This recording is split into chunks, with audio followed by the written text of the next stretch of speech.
Alors aujourd'hui, on va parler du régime Google. Pourquoi j'avais envie de faire cette vidéo? Tout simplement parce que je me place dans la position d'une personne qui pourrait avoir envie de perdre 5 kilos. C'est le titre de la recherche. Et donc du coup, je me mets à sa place en ayant un moteur de recherche comme tout le monde, en tapant dessus et voir les résultats de recherche qu'elle va avoir. Et en fait, l'analyse que j'ai réussi à faire suite à ça, c'est que j'ai pris les 10 résultats, les 10 premiers résultats Google qui contenaient un menu pour perdre 5 kilos. Alors c'est précis, hein, c'est menu pour perdre 5 kilos que j'ai tapé sur le moteur de recherche. Pourquoi j'ai choisi ça? Parce que je suis allé voir dans des outils de statistiques ce qui était le plus tapé et qui était en bonne progression en termes de menu et de perte de poids. Et c'était la recherche menu pour perdre 5 kilos. Et donc du coup, j'ai récupéré les 10 premiers résultats Google qui proposaient un menu type. Et donc du coup, avec ça, j'en ai fait un tableau pour voir les récurrences, pour voir un petit peu comment Google recommande de perdre du... Alors, c'est pas Google directement, ce sont les sites. Il y a divers sites, hein, il y a plein de sites différents, il y a eu des blogs, il y a eu des sites officiels, il y a eu plein de choses. Et ça a été intéressant de voir ce que les gens qui n'y connaissent, entre guillemets, rien du tout, vont avoir comme résultat quand ils vont faire des recherches. Donc, les petits prérequis pour tous ceux qui vont se dire « ouais, mais c'est pas objectif, c'est subjectif », j'essaye d'être le plus objectif possible. Première chose, j'ai mis certains critères. Et pourquoi je juge que ce sont des critères objectifs? Parce que, ce sont ceux qui m'ont permis à moi de perdre 23 kilos de gras, d'avoir un tour de taille qui a réduit drastiquement, d'avoir mes abdos et tout ça. Premier critère. Deuxième critère, c'est les personnes que j'ai aidées. Ce sont mes clients qui ont suivi les recommandations, les conseils, qui ont lu les ouvrages que j'ai écrits, etc. Et donc du coup, ça m'a donné des résultats plus objectifs. C'est-à-dire que j'ai pu voir si ce qui fonctionnait sur moi fonctionnait aussi sur d'autres personnes.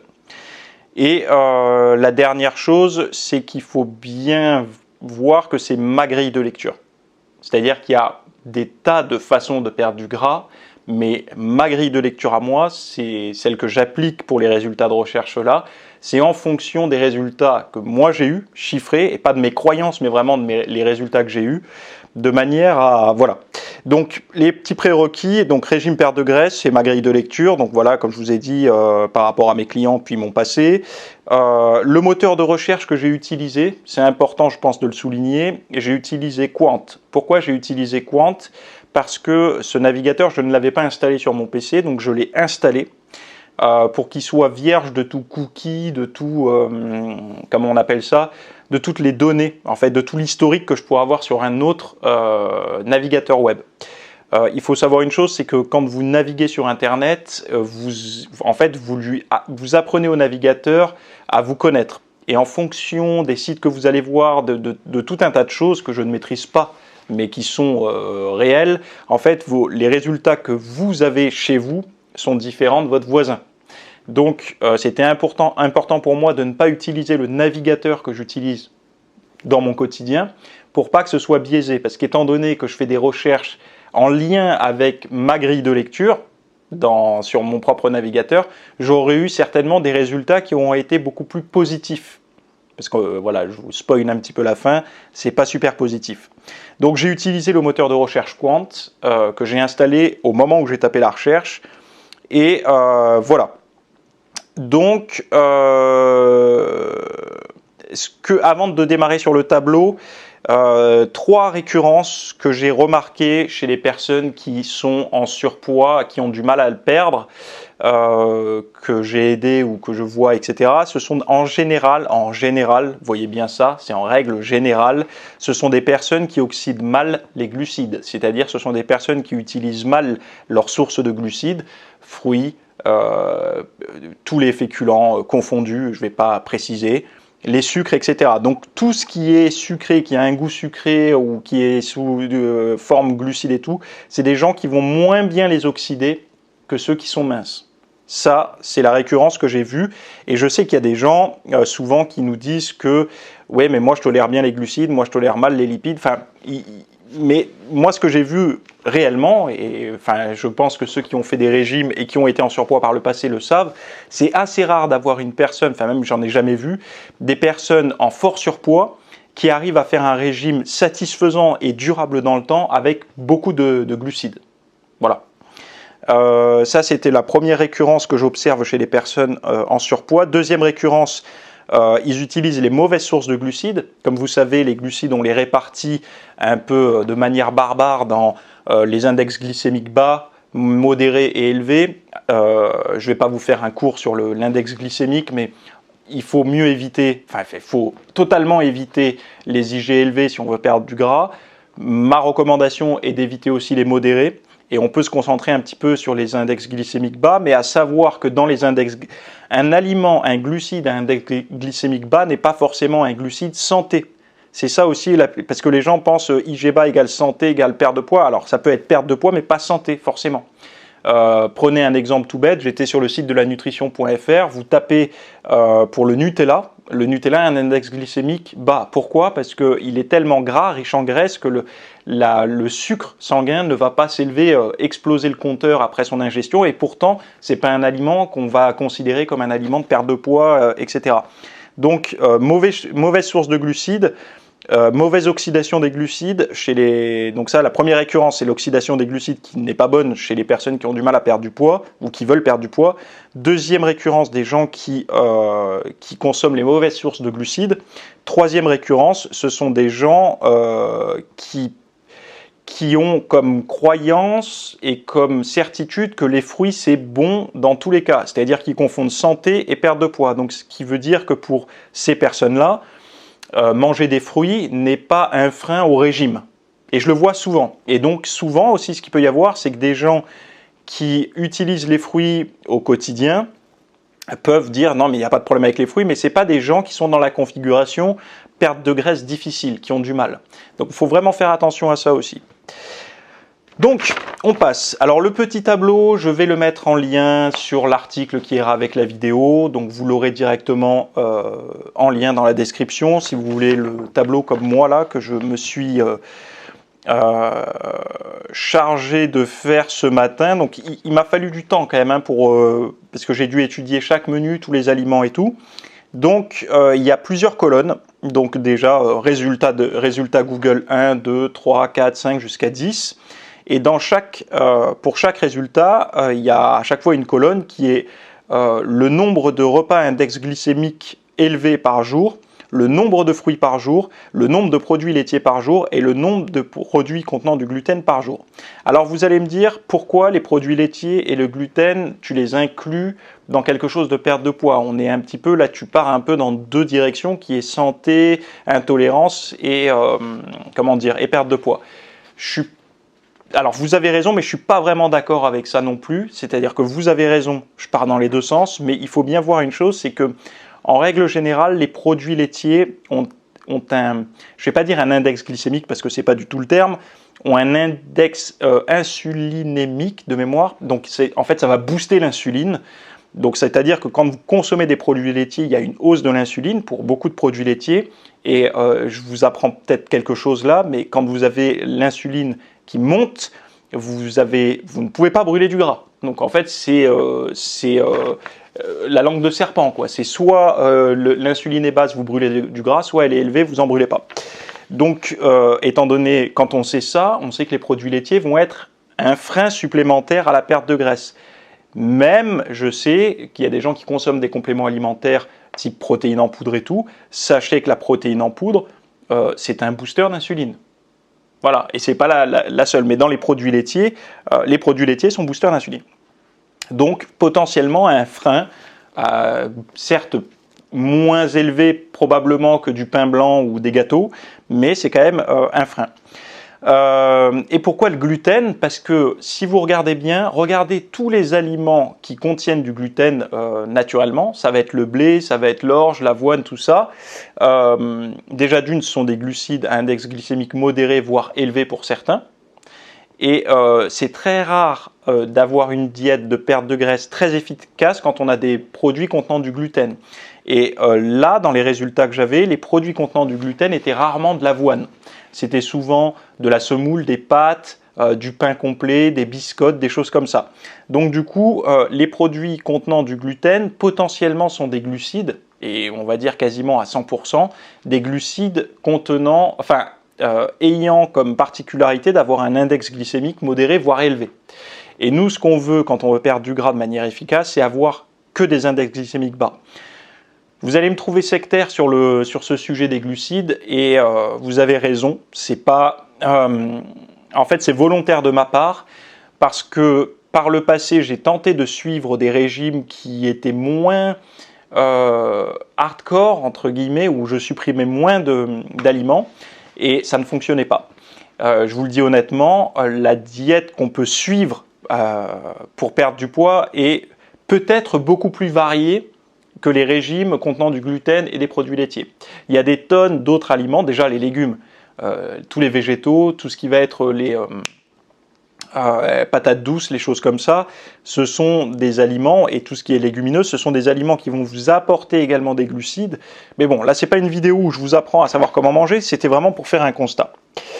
Donc, ce qu'on peut voir, c'est qu'en moyenne, quand on tape menu pour perdre du gras, menu pour perdre 5 kg sur Google, en moyenne, on a 1,7 repas par jour qui contient des index glycémiques élevés. Donc déjà, c'est pas possible. Enfin voilà.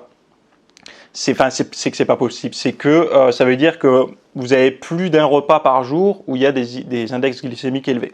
1,7, ça veut dire que des fois il y en a 3, des fois il y en a 2, des fois il y en a 1, en fonction des résultats. Donc déjà, première problématique. En fait, c'est le tableau des problématiques. Au niveau des fruits, et là c'est là où les gens vont pas être d'accord parce qu'ils pensent encore, mais c'est normal, vous avez cette croyance-là, les fruits c'est bon, je suis d'accord avec vous, mais les fruits c'est de saison, c'est-à-dire que les fruits c'est pas toute l'année, et je vous garantis quand vous essayez de perdre du poids, les fruits peuvent être un frein, sauf si vous mangez, si votre seule source de glucides par jour c'est un fruit ou deux, n'écoutez pas ça, ce que je suis en train de dire. Mais si vous cumulez, et là ils cumulent tous, un IG élevé dans la journée plus des fruits, c'est un frein, voilà. Donc, fruits par jour, ils avaient tous en moyenne 2,2 fruits par jour. Donc, ce qui commence à faire pas mal quand même. Voilà, n'oubliez pas que ces recommandations-là, c'est du régime perte de poids, où on part pour une durée assez... on part pas pour 3 jours, quoi. On part quand même pour quelques jours d'affilée, même quelques semaines, voire quelques mois pour certains. Là, on est clairement dans quelque chose qui... En fait, on met des obstacles par croyance que si on enlève, on va être en carence. Les carences, je pourrais en parler dans une autre vidéo, mais bon, c'est pas le sujet ici. Troisième colonne, produits laitiers par jour, à peu près 2 produits laitiers par jour. Donc c'était quoi? C'était souvent du fromage blanc, yaourt, beaucoup de yaourt. J'ai vu énormément de yaourt en dessert, là, dans les menus. Et troisième produit, le produit gluten par jour, en moyenne 2 produits contenant du gluten. Donc, en conclusion, le régime Google recommande en moyenne, on va dire entre 1 et 2 repas à IG élevé par jour. 2,2, donc on va dire 2 fruits par jour. 2 produits laitiers par jour et 2 produits contenant du gluten par jour. Donc c'est les erreurs que moi j'ai remarquées personnellement dans les 10 premiers résultats de recherche. On sait très bien que les gens ne vont pas au-delà de la première page Google, et déjà les 10 premiers résultats, souvent les gens s'arrêtent au 3e. Ce que je voulais dire par rapport à ça, c'est que j'ai vu rarement des légumineuses. J'ai vu rarement, quand je dis rarement, entendez bien que je l'ai vu de temps en temps, mais pas tout le temps. J'ai vu rarement des légumineuses, j'ai vu très rarement de la patate douce, j'ai vu très fréquemment de la pomme de terre, du pain, des biscottes, des yaourts. J'ai vu des repas où il n'y avait pas du tout de protéines. J'ai vu des repas où il y avait 2 ou 3 sources de protéines, en comptant le produit laitier. En fait, j'ai vu quelque chose que j'ai pas mis dans le tableau aussi, mais je crois que sur les 10 résultats, un seul résultat proposait une définition pour ce qu'est une alimentation équilibrée. Et c'était pas du tout, je veux dire, une alimentation équilibrée ne veut strictement rien dire, donc entendez-moi bien sur ça. J'ai déjà fait une newsletter, un article et je crois même un podcast sur le sujet. Équilibrer une alimentation ne veut strictement rien dire, parce qu'en fait, il faudrait des contrepoids avec certains nutriments pour que ça soit vraiment équilibré. Si on veut équilibrer une nutrition, ça voudrait dire que si on met une balance, on va dire avec, quatre leviers, on va mettre végétaux, féculents, donc végétaux, glucides, protéines et les graisses. Et il faudrait qu'on trouve un équilibre entre tout ça. Ça n'est pas possible, parce que si on veut équilibrer, il va falloir avoir des quantités plus ou moins égales pour au moins les glucides, les protéines, parce que c'est la même valeur calorique. Pour les graisses, non. Et du coup, ce qui va se passer, c'est qu'on va avoir quelque chose de complètement dérégulé. En fait, les gens aiment que ça soit bien partagé, etc. Mais c'est pas du tout comme ça que ça se passe. Quand on souhaite perdre du gras, il faut se dire une chose. La vidéo va être un petit peu plus longue que prévu, mais il faut se dire une chose, c'est que quand on veut perdre du gras, on veut tout simplement, pour résumer les choses simplement, on veut donner l'opportunité à son organisme, à son corps, d'accéder aux graisses de réserve qu'on a stockées dans le ventre, dans le cul, dans les jambes. La meilleure solution de donner une bonne raison au corps d'accéder à ces graisses-là, donc d'accéder à de l'énergie interne, les graisses sont de l'énergie qu'on a stockée nous-mêmes, donc pour donner une raison à notre corps de faire ça, forcément, il faut éviter de lui en donner de l'extérieur. Donc si votre alimentation vous apporte beaucoup d'énergie sous forme de glucides, sous forme de graisse, à outrance on va dire, mais surtout sous forme de glucides, les graisses, pour moi les graisses c'est très mal compris encore aujourd'hui. Donc si vous apportez beaucoup d'énergie sous forme de glucides, comment vous voulez donner une raison à votre corps d'utiliser vos graisses de réserve? C'est comme faire le plein en permanence d'une bagnole et espérer brûler la réserve d'essence, ça n'est pas possible. Donc voilà, je ne sais pas si vous avez aimé cette vidéo. Moi j'avais envie de la faire parce qu'aujourd'hui je pense que Google est au centre de plein de choses, c'est-à-dire que quand les gens cherchent quelque chose, ils vont taper sur Google et je me suis rendu compte que les bons sites n'étaient pas sur les premières pages mais plutôt un petit peu plus loin. Cette analyse que j'ai faite est, je l'espère, la plus objective possible en fonction de ma grille de lecture. Mais c'est surtout que si moi j'ai réussi à voir ça dans ce domaine-là, qui est la nutrition, perte de 5 kg, perte de gras de 5 kg, est-ce qu'on peut observer le même genre de mauvais conseils, on va dire, dans d'autres catégories?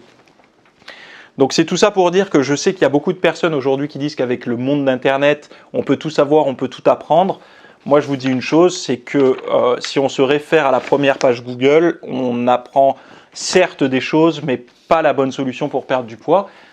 Je suis désolé pour ceux que je vais un petit peu froisser, pour les personnes qui utilisent d'autres méthodes pour perdre du gras. Moi c'est celle que j'utilise qui a fonctionné et qui fonctionne toujours depuis plus de 10 ans aujourd'hui. En tout cas cette vidéo elle était surtout pour des personnes, je pense qu'il y a des personnes nouvelles, donc c'est-à-dire des personnes qui ne sont pas abonnées à ma chaîne, qui sont tombées sur cette vidéo et moi ma ligne de conduite c'est de faire perdre du poids aux gens et surtout à moi au début, mais après aux autres, de leur expliquer comment ça fonctionne sans les inconvénients de se mettre en mauvaise santé, d'abîmer sa santé, parce qu'il y en a des tonnes, des régimes qui vous font perdre du poids, mais si vous regardez un petit peu, c'est n'importe quoi. Votre métabolisme s'effondre et vous vous retrouvez avec plus de poids après qu'avant. Donc bon bref, je vous ai mis le petit tableau si ça vous intéresse dans un post là sous la vidéo, donc en description. Et puis n'hésitez pas à partager cette vidéo, à mettre un petit like pour me montrer que vous en voulez une autre dans ce style. Peut-être que ce que je ferai c'est...